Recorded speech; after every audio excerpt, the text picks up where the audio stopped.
finished it up. I'm running out of light, so I didn't film installing the fogs, but that's what she looks like.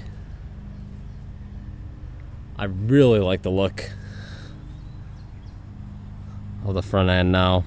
So I still have to, I'm going to refinish these with either Ammo Mud or Ammo Pro frame, as well as here. But yeah, some of the bolts are pretty rusty on there, but some patience and a lot of PB blaster and cleaning out the threads with a wire brush, kind of going back and forth.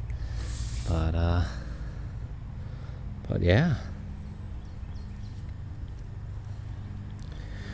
So obviously next to paint black, windshield trim, this trim piece here, all this stuff, and then the rear bumper, of course. So that'll get painted black, as well as black out all my emblems.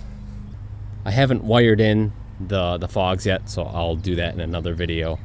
But anyway, guys, hopefully you guys enjoyed this video. If you did, give the video a thumbs up. That helps me out a bunch, guys. And we'll catch you guys in the next video.